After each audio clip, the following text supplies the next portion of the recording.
Yeah, I think it's just they're just at that point of just being ready to play, but we're not finished. So we've got things we still got to take care of, and all the last minute preparations that we do, and it is what we said though. Almost 4 weeks ago when they're tired, they're just ready to go against somebody else.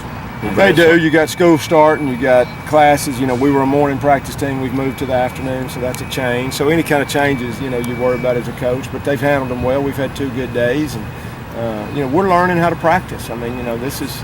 This is just our first go round. So we don't make any excuses or talk about the fact that we just got here, but we're going to learn something every single day. This is our first Tuesday in school, so they're going to learn what that's about, what I expect, what our staff expects. I don't think it's anything they've ever seen before, so yet they're handling it pretty good. We just got to keep getting better, and that's why hopefully you won't see the same team in week 12 you do week 1.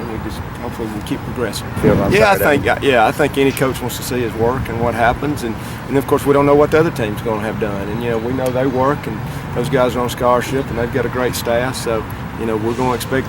They're going to bring things that we hadn't seen. And so how do you react? How do our players react? How do they react if they're up or how they react if they're down? We don't know any of those things. So we'll see. I do like this group, but, you don't know about them until you put them in the fire, really.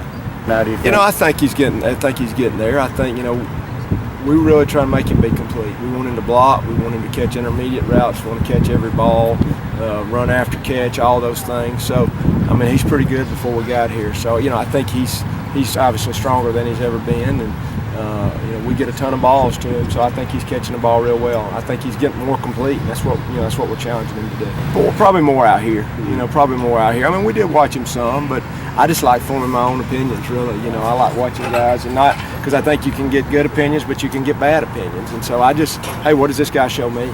And I really didn't watch a ton of film. I watched enough to be impressed for sure. It should help you. If defensively, if we can't, if they can't key on one guy, and hopefully our tight ends do their part, and then you can run the ball. There's certain times defensively when you say, I just don't know if I can defend all of it, and then our job is to make them defend each guy, and not just be singular. So. It may be JJ week 1, it may be Mardricus week 2, it may be Staples week 3, it may be a tight end, it may be the running back, maybe the quarterback. And so that's what a good offense does, and then that's what keeps us defensive guys up at night. Yeah, it reminds me a lot of high school days where there was just, you heard about them, they were in the newspapers.